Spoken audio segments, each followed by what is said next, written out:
Good morning, guys. Professor Doney here again, another installment of some physics videos.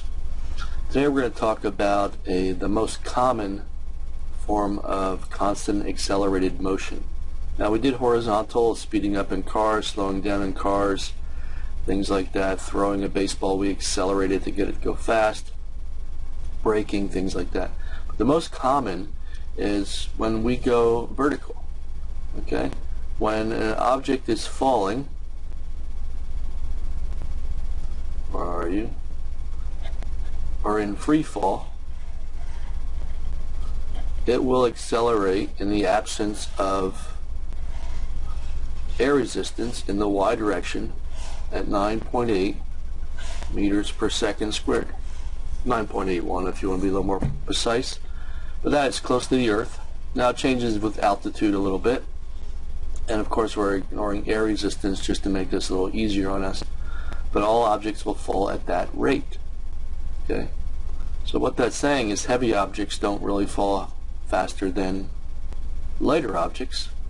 If we ignore air resistance, they all fall at 9.8 meters per second squared. That's due to the size of the Earth and the mass of the Earth, radius of it. So if we go to the Moon, we're at somewhere 1/6 of that, like 1 point. There.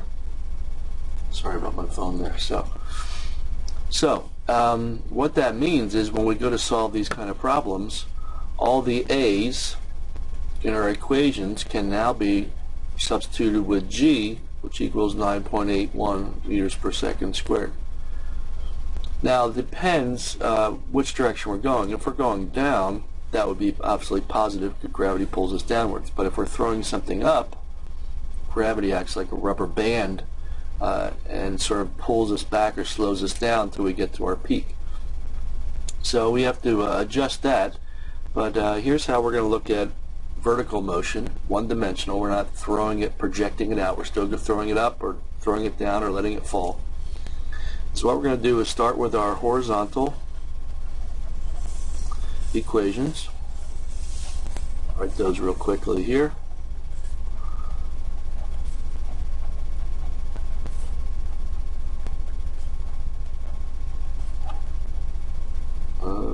Half a t squared. And what we're going to do, I'm going to pick a different color here, is to transform them into vertical equations, or to be useful for vertical equations. What we're going to do is take all the A's and we're going to substitute in a G. We're going to take all the delta X's and we will substitute in a delta Y. Because really these are all horizontal equations. Delta X, that's A there, and we want to convert those over. So when we go to those new equations,